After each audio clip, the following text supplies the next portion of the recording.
Hi guys what's up, कैसे हो आप सब लोग। मेरा नाम है ललित सिंह और आप देख रहे हैं अपना यूट्यूब चैनल नेशन फर्स्ट। तो भाई लोगों, जो मैं आज आपके लिए वीडियो लेके आया हूँ वो एक नया यूट्यूब चैनल है, आर्यास ओपिनियन।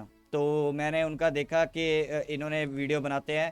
तो इन्होंने जो वीडियो डाली हुई है वो डाली हुई है मेजर गौरव आर्या एंड आरजू काजमी की, जो वो इंटरव्यू करती है गौरव सर का। तो उसमें इन्होंने टाइटल दिया मेजर गौरव आर्या एंड आरजू काजमी, आरजू जी दोस्ती तो दोस्त ही होता है। तो ये इन्होंने टाइटल दिया हुआ है। लिंक मैंने डिस्क्रिप्शन में दे दिया। मैं जैसे कि मैं हमेशा बोलता हूँ कि इंडियन भाइयों को हमें सपोर्ट करना चाहिए जो इस फील्ड में काम करते हैं, यूट्यूब के फील्ड में। तो पहले वीडियो देखते हैं, क्योंकि ये आरजू काजमी के साथ बात कर रहे हैं। एक बार इन्होंने मेजर गौरवारी सर एक बार क्या, कई बार जाते रहते हैं, लेकिन आलिया के एक बार चैनल पे गए थे। तो अगर मेरे को उसका क्लिप मिला तो वो भी मैं आपको किसी दिन दिखाऊंगा। तो उसने बोला था वो भी बड़ी ऑब्सेस्ड है। उसका ना दिमाग भी आप देखना, आप शायद नहीं देखते होंगे, लेकिन उसका भी जो देखते हैं उनको पता होगा कि वो भी थोड़ी सी ऑब्सेस्ड है इंडिया से। इंडिया कुछ भी करता है ना, उसके अंदर से ना फीलिंग जलन वाली होती है। और वो अपने आप को बहुत बड़ी एनालिस्ट समझती है। ठीक है। तो मेजर गौरवारिया सर से उसने पूछा कि क्या इंडिया की कभी इंडिया अमन हो सकता है इसके साथ, पाकिस्तान के साथ, या फिर दोस्ती हो सकती है। मेजर गौरवारिया सर ने बोला नहीं। उसने बोला क्या? मेजर गौरवारिया सर ने डायरेक्ट मुंह पे ऐसी चपेड़ मारी, कहते नहीं, कभी नहीं होगा, ना हमें करना है। तो बहुत टका के जवाब दिया था उसको। उसके हाव भाव उड़ गए थे, रंग उड़ गए थे उसको। बहुत बोलती थी कि अमन की आशा, हमें दोस्ती करनी चाहिए। मेजर गौरव आर्य सर तो आजकल बहुत ज़्यादा हो चुके हैं। ये तो अब शर्म बोलते हैं। मेरे को यही चीज़ें पसंद है। मुंह पे बोलो यार। ये डिप्लोमेसी घुमा फिरा के दोस्त बनना चाहिए, ट्रेड कर लेंगे, फिर ये बात हो जाएगी, फिर वो बात हो जाएगी। ये ड्रामे नहीं होते। डायरेक्ट बोलना सीखो, डायरेक्ट। नहीं चाहिए, नहीं चाहिए, बस। ठीक है, बहुत कर ली 75 सालों में, अब नहीं चाहिए कुछ भी पोर्कियों के साथ। चलिए खैर, इसमें देखते हैं कि वैसे तो मैंने ये देखी हुई है वीडियो। ठीक है, मैं आप लोगों को दिखाता हूँ कि ये मेजर गौरवारिया सर बातें कैसे करते हैं, जहाँ आपको पता भी होगा। लेकिन उनके चैनल पे जाके यहाँ पे थोड़ा हार्ड बोलते हैं, वहाँ पे जाके थोड़ा सा फिर भी सॉफ्ट हो जाते हैं। लेकिन अब इन्होंने ये माइक वाला जो सड़क से आप यूट्यूबर हैं माइक लेके घुसाते हैं, अब इनके पीछे पड़े हुए हैं। तकरीबन हर एक वीडियो में ये भूल ही देते हैं कि माइक उठाते हैं, एक छोटी सी न्यूज़ निकलती है और मुंह में घुसाने निकल जाते हैं। वो मैं भी बोलता हूँ, व्यूज़ लेने के लिए इंडिया का फुद्दू बनाते हैं और छोटी छोटी बातों पे अंदर से जलन होती है। ठीक है, इंडिया ने ये कर दिया, अपनी न्यूज़ कभी नहीं करते कवर पाकिस्तान में क्या हो रहा है। चलिए खैर, ये तो बातें होती रहेंगी, मैं एंड में इस पे बात करूंगा। पहले हम वीडियो देखते हैं, वीडियो के एंड में थोड़ा सा इस पे भी बात करेंगे, तबसरा करेंगे। So let's start the video.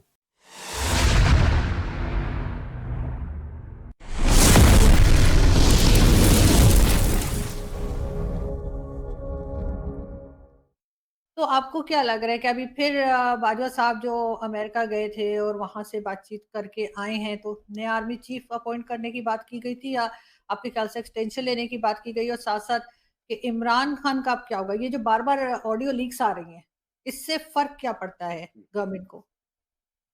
देखिए, हर एक एजिटेशन का एक लाइफ साइकिल होती है। कोई भी एजिटेशन अनएंडिंग नहीं चलता। जब तक आपके चुनाव होंगे, अगले साल इलेक्शंस होंगे पाकिस्तान में, तो तकरीबन इमरान खान की सरकार को गए 1.5 साल हो चुके होंगे। 1.5 years, लगभग 1.25 साल से लेकर 1.5 साल इमरान खान की सरकार को आरजू जी जिसको कहते हैं कि गए हुए हो चुके होंगे। तो उसमें इशू क्या होता है, मैं आपको बताता हूँ। सबसे बड़ा इशू ये होता है कि एक तो जब सरकार में आप नहीं रहते तो फंड्स की प्रॉब्लम होती है कि जल्द से करना, लॉन्ग मार्च की धमकी देना। एवरीथिंग रिक्वायर्स मनी यार जी, तो फ्री में तो कुछ नहीं होता। पहली चीज ये। जनरल बाजवा साहब गए अमेरिका, अमेरिका बताने के लिए कि साहब ये आर्मी चीफ बनने वाला है, जो दूसरा आर्मी चीफ है। I don't think general Bajwa extension लेंगे। I don't think general Bajwa extension लेंगे। I think general Bajwa will leave. और जनरल बाजवा के जाने के बाद ये दूसरा जो आर्मी चीफ आएगा, जहां तक मैं सुन रहा हूँ सीनियोरिटी के प्रिंसिपल पे आएगा। और ये जो इमरान खान कहते हैं ना कि इम्पोर्टेड हुकूमत, इम्पोर्टेड हुकूमत, यानी कि तो आर्मी चीफ भी तो इम्पोर्टेड रहे हैं पाकिस्तान के। आर्मी चीफ पाकिस्तान में प्राइम मिनिस्टर से बड़ा है, प्रेसिडेंट से बड़ा है। सो जब आपका जो टॉप बंदा है पूरे पाकिस्तान में, और ये जनरल हमीद गुल का कहना था, जनरल हमीद गुल का एक स्टेटमेंट है कि पाकिस्तान का आर्मी चीफ हर समय अमेरिका ने अपॉइंट करा है, तो तब भी करता था, आज भी करता है। और वो देखिए, ना उनको प्राइम मिनिस्टर्स कंट्रोल करते हैं, आपने बिल्कुल ठीक बोला, आपने बिल्कुल ठीक बोला। ये जो तीनों हैं, नवाज शरीफ, इमरान खान और पहले जुल्फिकार अली भुट्टो, ये तीनों फौज की पैदाइश हैं और इनको गड्ढे में डालने वाले भी फौजी हैं, क्योंकि भूल गए थे ना, अपने अपनी हद से बाहर चले गए थे ये लोग, अपनी औकात से बाहर जाके इन्होंने उसी इदारे को ललकारा जिस इदारे ने इनको बनाया था। तो यही चीज है आरजू जी, बस ये कुछ नहीं है। ये गए वहां पे, एक हफ्ता बिताया उन्होंने, अमेरिकन को सेट वेट करा कि ये भाई साहब अब आर्मी चीफ बनने वाले हैं, अब आपको इनसे डील करना है, हाथ वाथ मिलाया, चाय वाय पी, वापस आ गए। वही होने वाला है वहां पे। और ये जो ऑडियो लीक्स पे ऑडियो लीक्स आ रही हैं, अभी आज भी एक न्यूज आ रही थी कि जो प्राइम मिनिस्टर शहबाज शरीफ हैं, आज उनकी एक और ऑडियो लीक आ गई है। उससे पहले इमरान खान की आ रही थी और दूसरों की। इससे क्या आपको लगता है कोई फर्क पड़ता है? कोई पब्लिक को कोई फर्क पड़ने वाला है या गवर्नमेंट को कोई फर्क पड़ने वाला है? और ये कर कौन रहा होगा? मुझे तो ये हैकर भाईजान कर रहे हैं, आप हैकर भाईजान डाल रहे हैं अपना, और ट्विटर वुटर पे हर जगह सोशल मीडिया पे वही तो है, हैकर भाईजान के नाम से ही है उनका, तो वो कर रहे हैं। बट आरजू ये पता है क्या है इशू, क्या है इशू? सबसे बड़ा ये है कि पाकिस्तान में अभी भी 3 से लेकर 4 करोड़ लोग खुले आसमान के नीचे सो रहे हैं। और मुझे इस चीज का बहुत सरप्राइज है, बड़ा आश्चर्य है, बड़ा ताज्जुब है कि एक कौम जिसमें कि आप लगा लीजिए कि 20% लोग तकरीबन, अगर मैं गलत नहीं बोल रहा, 20% लोग भूखे रात को सो रहे हैं, और एक नेचुरल कैलामिटी की वजह से, है ना। वो ऑडियो लीक्स के बारे में मुझे नहीं, अब इसके बारे में मैं क्या बोलूं। ये मतलब, एक तो देखिए, ये अपनी खुद की भी जिम्मेदारी होती है ना कि आपके ऊपर इतना बड़ा मसला है। नॉर्मली भुखमरी होती है, ऐसी बात नहीं है कि भारत में भी बहुत भुखमरी है, भारत में भी बहुत गरीब लोग हैं जो, हो सकता है 2 वक्त की रोटी जिनको ना नसीब हो, लेकिन भारत ने पिछले कुछ सालों में काफी प्रोग्रेस करी है इस मामले में। Lot of millions upon millions of people have been lifted out of poverty in India, and this is going on at a very rapid speed. वो अलग चीज है, वो एक इकोनॉमी और एक पॉलिसी वाला मामला है, उसको हम छोड़ देते हैं। लेकिन मुझे ये बात समझ में नहीं आ रही कि इतना ऑब्सेशन है पाकिस्तान में लोगों को। अरे ये ऑडियो लीक है, अब ऑडियो लीक का ही डिस्कशन हो रहा है पाकिस्तान। और वो जो 4 करोड़ लोग हैं जिनके घर चले गए, जिनके बच्चे माँ बाप बह गए, जिनका पता नहीं क्या क्या हो गया उनका, मतलब वो जिंदगी में पता नहीं अपने पैरों पे खड़े हो पाएंगे नहीं हो पाएंगे, उनके बारे में कोई बात नहीं करता आजकल। मैं पाकिस्तानी न्यूज देखता हूँ बहुत कम, उस पर कई मेंशन आ गया तो आ गया, वरना 70% इमरान खान ने ये बयान दिया, शहबाज शरीफ ने ये, सब एक दूसरे को अरेस्ट कर रहे हैं। कोई कह रहा है राणा सनाउल्लाह को अरेस्ट कर लो, तो पंजाब पुलिस आती है राणा सनाउल्लाह को अरेस्ट करने के लिए, इस्लामाबाद की पुलिस जाती है इमरान खान को, एक दूसरे को अरेस्ट कर रहे हैं, एक दूसरे पे केसेस कर रहे हैं, और फिर ये कहते हैं इंडिया आगे क्यों निकल गया। मुझे तो इस चीज का लॉजिक समझ में नहीं आता, बट मुझे थोड़ा सा बुरा जरूर लगता है कि 4 करोड़ लोग, 3-4 करोड़ लोग ऐसे बहुत बुरे हाल में हैं, और इनको ऑडियो लीक्स की पड़ी और खुश हैं उसी में, एंटरटेनमेंट है। वो रोम के बारे में कहते थे ना कि रोम में क्या था कि जब हालात बहुत बुरे थे तो वो ग्लैडिएटर वाले जो गेम्स थे ना, जिसमें शेर, भालू, चीते, कुत्ते, वो सब आपस में वो लड़ाते थे उनके, और बंदे भी लड़ते थे तलवार लेके ना, लोगों को शो प्रोवाइड करने के लिए, एंटरटेनमेंट प्रोवाइड करने के लिए। तो वही एंटरटेनमेंट चल रही है यहाँ पे पाकिस्तान में, it's all entertainment for the masses.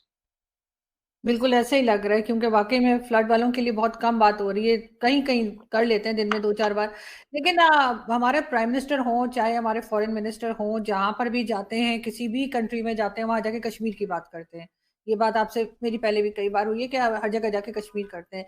लेकिन अभी अचानक आपके प्राइम मिनिस्टर जो है नरेंद्र मोदी जी, उन्होंने कह दिया कि जी हमने तो कश्मीर का मसला हल कर दिया, खुद ही हमने सॉल्व कर लिया। उसके ऊपर एक हंगामा पाकिस्तान में कि ये कैसे हो गया, अपने आप कैसे हल हो गया। इस पे आप क्या कहेंगे? नहीं, हल तो कर ही दिया उन्होंने। तो टेररिज्म थी, अब वहां पे ना के बराबर है, सिर्फ थोड़ी बहुत once in a while targeted killings हो रही हैं। जो टेररिज्म थी, हुर्रियत खत्म हो गई, ठीक है। दूसरी चीज वहां पे जो जमातुल इस्लामी का जो इम्पैक्ट था वो खत्म हो गया।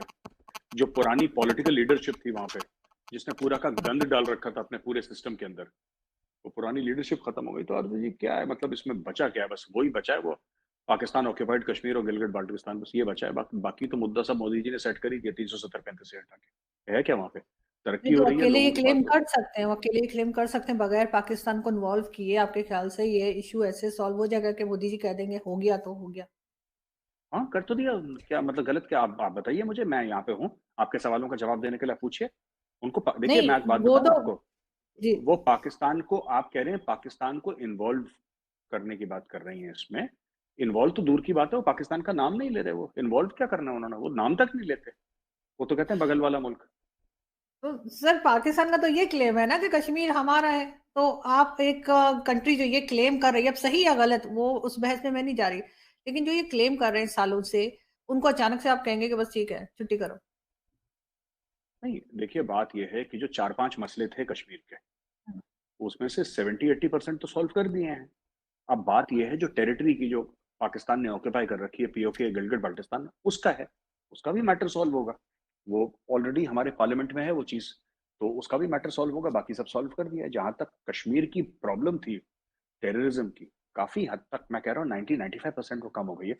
वो दिन चले गए जब कॉर्डन एंड सर्च ऑपरेशन चलते थे हजार हजार लोगों के, वो चीज, वो दिन चले गए अर्जु जी।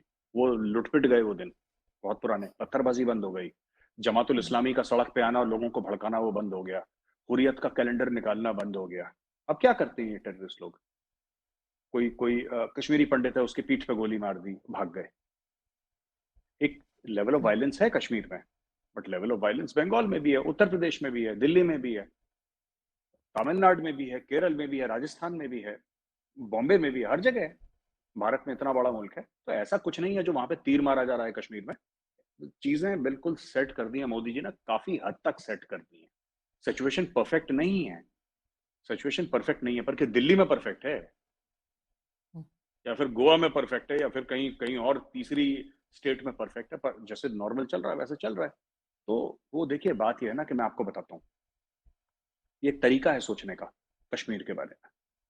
पाकिस्तान ने 75 साल से कश्मीर के ऊपर कुछ करा नहीं, सिर्फ एक बात बोली है, यूएन रेजोल्यूशन, यूएन रेजोल्यूशन, या फिर ये जो दहशतगर्द तंजीमें हैं वो, कभी नहीं करा। और कुछ यही करा कि हम या तो हम्म। यूएन रेजोल्यूशंस का हर जगह बात करेंगे कि ये होना चाहिए, या फिर हम आतंकवादी भारत के अंदर भेजेंगे। और क्या करा मोदी जी ने? जो करना था उन्होंने कर दिया। उन्होंने बोला कि यूनाइटेड नेशंस को बेसिकली ये भी थिंक है कि यूनाइटेड नेशंस यूजलेस है ना,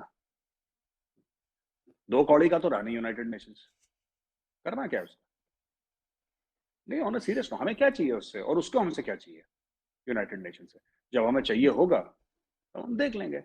हमें कुछ नहीं कर सकता यूएन यूएन, पूरे दुनिया, ये चाइना टाइना जितने भी हैं ये सब, यू कांट मूव इंडिया। आप, हम अपनी जगह हैं, और हमारी जो जायज चीज है, हमने कभी किसी दूसरे की जमीन पे नजर नहीं डाली अर्जु जी, कि हम ये बोलें कि जी हम बड़े तुर्रम खान हैं, और हमें, हमने कभी लाहौर नहीं मांगा, हमने कभी इस्लामाबाद नहीं मांगा, हमने कराची नहीं मांगा, हमने कभी हक भी नहीं जताया इनका। किसी ऑफिशियल ने कुछ बात नहीं बोली कभी, कभी कुछ बात नहीं बोली इसके ऊपर।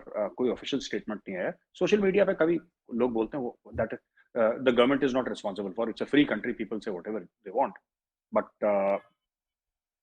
कश्मीर के अलावा और पीओके के अलावा और गिलगिट बाल्टिस्तान के अलावा तो कभी किसी ने कुछ नहीं बोला। So why should we feel scared? हम तो गलत नहीं बोल रहे ना।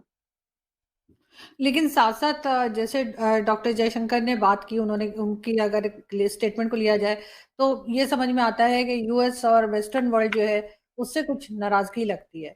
और एक जगह ये भी मैंने कहीं पढ़ा था कि जब भी भारत के साथ किसी कंट्री का थोड़ा बहुत टेंशन होती है, तो फ़ौरन कह देते हैं, वो कंट्री कह देती है, अच्छा तो फिर हम क्या सोचें, कश्मीर के बारे में बात करें क्या? मतलब वो बीच में फिर कश्मीर को क्यों ले आते हैं? पाकिस्तान को एक तरह का फ़ेवर दिखाया जाता है कि अगर भारत ने बात नहीं मानी, तो पाकिस्तान को फ़ेवर दिया जाएगा। आरजू जी, आपने अमेरिका की लेटेस्ट नेशनल सिक्योरिटी पॉलिसी पढ़ी है अभी जो आई थी कल परसों? नहीं पढ़ी? आप नहीं, जरा उसको नहीं, नहीं। पढ़िए। हुँ।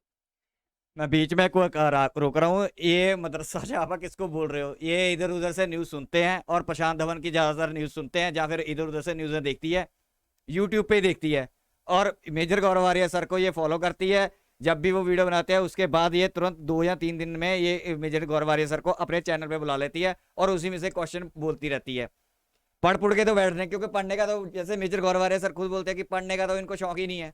ठीक है, इन्होंने एक लफ्ज नहीं पढ़ते, ये इधर उधर से बातें सुन के ये क्वेश्चन बनाते हैं। और दूसरी, मेजर गौरवारिया सर ने ना बात तो उन्होंने बिल्कुल अपने, क्योंकि जैसे बोलनी चाहिए थी पीओके की, ये मोदी सर ने जो मसला सॉल्व कर दिया। मैं बताता हूँ आरजू तेरे को सॉल्व कैसे किया। सॉल्व ऐसे किया, हमारी टेरिटरी थी, हमने वहां पे 370 लगाया था, हमने वहां से 370 35 से हटा दिया। ठीक है, उसको हमने डायरेक्ट अपने दिल्ली के अंदर ले लिया, ठीक है, अपनी कैपिटल के अंदर डायरेक्ट आ गया वो। अब वहां पे जो कानून हमारे इंडिया में चलेगा वही कानून वहां पे चलता है, ठीक है। ये तो वैसे हट जाना था, जब लगाया था उसी के 2006 महीने में हटना चाहिए था। ये हमारी कांग्रेस या उनकी गलतियां थी जो हटा नहीं पाए, डरपोक किस्म के इंसान थे, पॉलिटिक्स करते थे, ठीक है, वो नाराज हो जाएगा। मसला सॉल्व, मोदी जी ने ये बोला है कि मसला सॉल्व कर दिया है कि अब वहां पे कोई प्रॉब्लम नहीं आएगी, क्योंकि अब डायरेक्ट सेंटर इंटरफेयर करती है वहां पे, सेंटर का रूल चलता है वहां पे, जैसे और हमारी स्टेट में चलता है, ठीक है। तो मसला हमने सॉल्व कर दिया। और तू दूसरी बात बोल रही थी कि वो हमें क्यों नहीं बीच में लिया। अबे तुम हमें लगते हो, डॉक्यूमेंट हमारे पास हैं। तुम हमारे जिसके पास डॉक्यूमेंट होते हैं ना, प्रॉपर्टी उसी की होती है। जो साइन किया हुआ ना महाराजा ने, वो हमारे पास है। तुम लोगों ने नाजायज किया हुआ। अब बात करेंगे, तुम्हें बहुत शौक है ना भाई कश्मीर पे बात करो, इस पे बात करनी है, वेट करो थोड़ी देर, बात अब शुरू शुरू करने वाली है हमारी गवर्नमेंट। बात करेंगे हम पीओके पे, बैठेंगे तुम्हारे साथ, जरूर बैठेंगे, टेबल पे बैठेंगे, चाय भी पियेंगे दोबारा। जो तुमने कह रहे थे ना हमने चाय पिलाई है, टी वाज फैंटास्टिक, दोबारा लेंगे। पर उस वक्त आप वो टी आपको जहर लगेगी जब हम बात ही उस पर करेंगे, क्योंकि ये तो हमारा इंटरनल हो गया। अब तुम यहाँ पे दखल अंदाजी करोगे ना, कुछ भी करोगे, तुम्हें ये बात नहीं समझ आ रही पोरकियो कि जब तुम अब कश्मीर में कुछ दखल अंदाजी करोगे तो ये इंटरनेशनल, ये इंडिया पे होगी सीधी डायरेक्ट दखल अंदाजी। तो उसके छितर ऐसे मारेंगे ना दो दो के।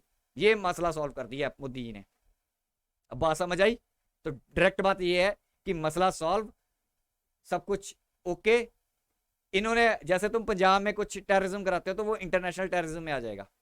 अब तुम कश्मीर में करोगे तो वो भी इंटरनेशनली करेंगे। अब दुनिया भी तुम बोले, दुनिया भी तुम्हें जुत्तियां मारेगी। तुम्हें ये साफ बात नहीं समझ आ रही कि जिस दिन तुमने ये किया ना तो वो ये सोचेंगे कि इंडिया में हुआ है, इंडिया पे हमला हुआ है टेररिज्म का। ये हटाने का मतलब हुआ 370-35 से, ये गवर्नमेंट सेंटर गवर्नमेंट के अंदर आने का मतलब हुआ। अब समझ आई? दिमाग ना बस हमें क्यों नहीं लिया भाई, तुम हमें लगते हो, साली तुम्हारी जीरो औकात है, तुम हो कौन हो? अब करेंगे कोई बात नहीं, तुम्हें लेंगे, लूप में लेंगे, रुको जरा।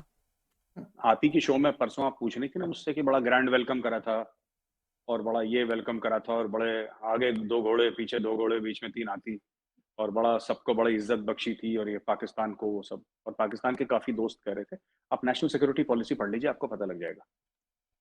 देखिए बात ये है कि ज्यादा बड़ी नहीं है, you can go through it and then once you read it you will realise Arjun ji कि ऐसा कुछ भी नहीं है। देखिए जब कभी भी कोई मुल्क, कभी भी कोई मुल्क, अब मैं आपको एक एग्जांपल देता हूं, ठीक है।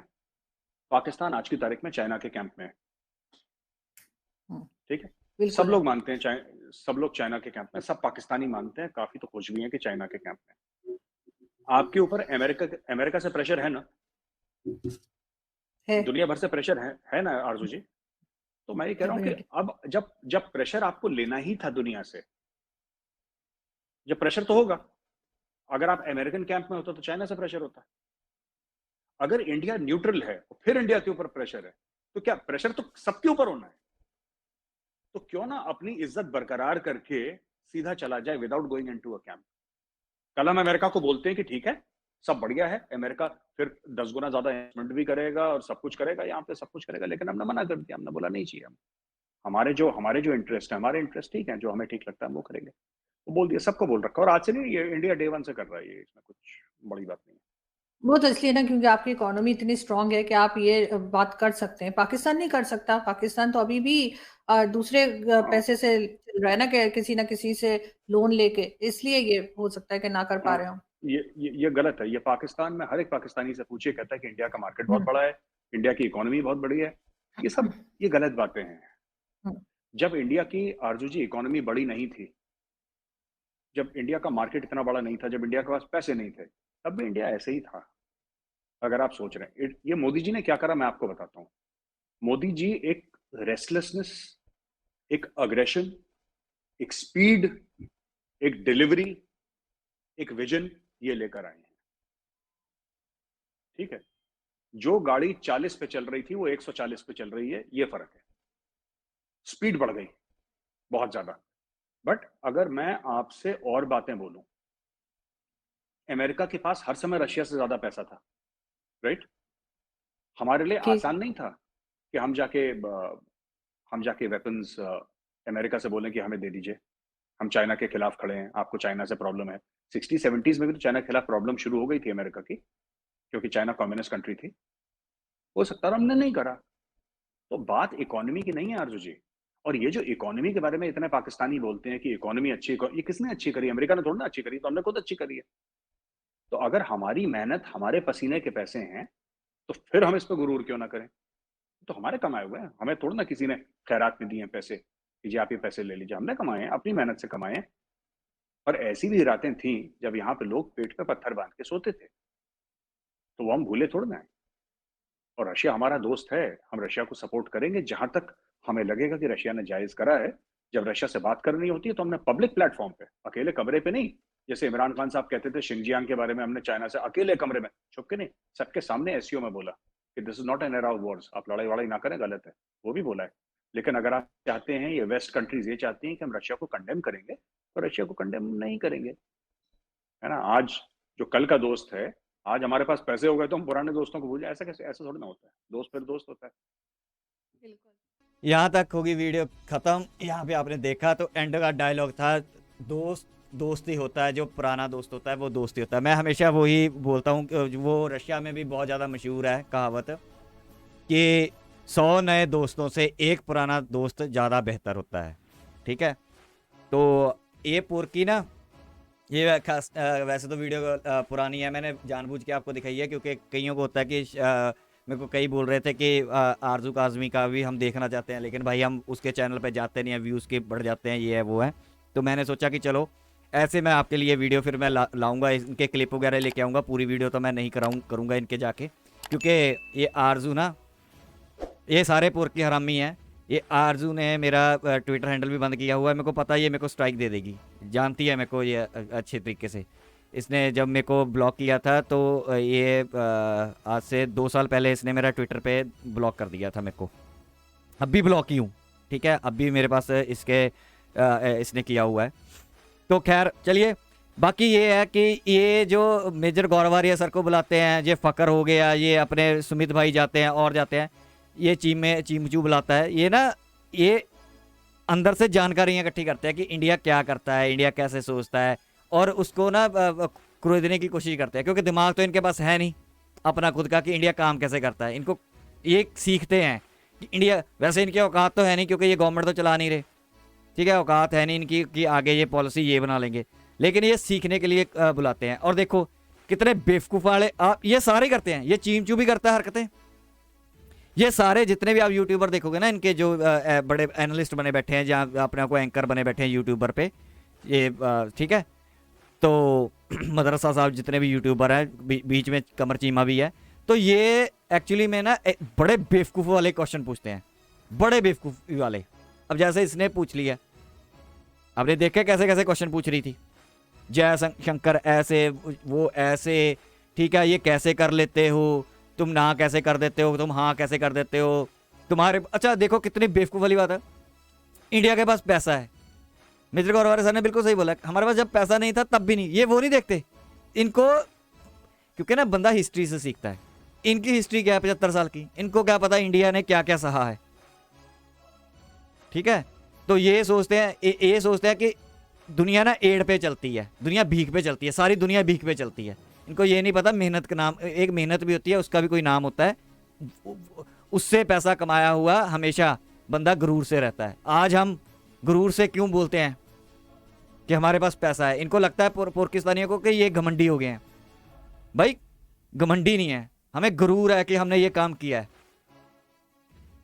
हमें अपने आप पे फख्र होता है कि हमने अपने देश के लिए इतना सोच के यहाँ तक आए हैं, पैसा कमाया अपने देश के लिए जान दी है, खून पसीना बहा के हमने अपने देश को यहाँ तक लेके आए हैं। हाँ गलतियाँ सारे देशों में होती हैं, हर एक कंट्री के लोगों में होती हैं, लेकिन जो अच्छाई होती है उसको टाइम लगता है, जो अच्छे लोग होते हैं उनको आगे आने में टाइम लगता है, बुरे लोग तो एक दिन में आ जाते हैं, ठीक है। बुरा का जो बुराई होती है वो बहुत जल्दी आगे दिखती है हम लोगों को, लेकिन सच्चाई धीरे धीरे, लेकिन जो सच्चाई होती है, ठीक है, वो हमेशा सॉलिड पावरफुल होती है, फौलाद जैसी सॉलिड निकलती है वो फिर कभी इधर से उधर नहीं होती। जो जो बुराई होती है, जो बुरे लोग होते हैं, वो आपको दिखेंगे भी जल्दी और ख़त्म भी जल्दी होंगे, और उनका वो जंगल की आग की तरह होती है बुराई। आपको एकदम ही लगेगी कि यार ये देखो कितने बुरे लोग हैं, कितने बुरे लोग हैं, लेकिन जिस दिन सच खड़ा हो जाता है वहां पे आके, उस दिन बुराई खत्म हो जाती है। सच उजाला है, बुराई अंधेरा है। एक सूरज की छोटी सी किरण, आप देखो, एक छोटी सी किरण पूरे अंधेरे का नाश कर देती है। तो यानी कि कहने का मतलब ये है कि सच जो होता है वो कड़वा भी होता है, और बहुत ज्यादा रोशनी होती है उसमें, बहुत ज्यादा, और सॉलिड होता है, जहां खड़ा हो गया वहां खड़ा हो जाता है, वो चेंज नहीं हो सकता। तो यहाँ तक थी मैंने आपको वीडियो दिखानी। आई होप कि आपको वीडियो अच्छी लगी। तो मेरे को कई भाइयों ने बोला था, इसलिए मैं अब कोशिश करूंगा कि ऐसे क्लिप्स आपको मैं दिखाता रहूं जो नई भाई देखते, आरजू काजमी जैसे, आलिया जैसे, या फिर कमर चीमा। मैं भी नहीं डायरेक्ट देखने की कोशिश करता, मैं भी किसी ना किसी थ्रू देखने की कोशिश करता हूँ। तो मैं अब कोशिश करूंगा कि आपको भी किसी ना चैनल के थ्रू दिखाऊं, क्योंकि अगर हम एक बंदा देख रहा है बार बार जाके, ठीक है मैं दिखा रहा हूँ, इसका मतलब मैं उस जिस बंदे ने बनाई है उसने एक ही व्यू दिया, उसके आगे जो हम देख रहे हैं हम उस बंदे को व्यूज़ दे रहे हैं, अपने इंडियन भाई को, उसको नहीं जा रहे। ठीक है, तो मैं सभी से यही रिक्वेस्ट करता हूँ, किसी ने किसी का चैनल देखना होता ना, तो आप उस चैनल का नाम लिखो। जैसे कमर चीमा के कोई आपने देखनी है तो कमर चीमा का नाम लिख के रिएक्शन कर दो, इंडियन रिएक्शन। आपको कोई ना कोई वीडियो मिल जाएगी जहाँ क्लिप मिल जाएंगे जहाँ पे कमर चीमे के लगे होंगे। अगर आपको शौक पूरा करना है, ऐसे शौक पूरा किया करो, अपने इंडियन भाई के थ्रू रूट होके जाया करो, कोई भी चैनल देखना हो। तो आई होप आपको वीडियो अच्छी लगी। यहाँ तक थी वीडियो, मिलेंगे नेक्स्ट वीडियो में, तब तक के लिए जय हिंद।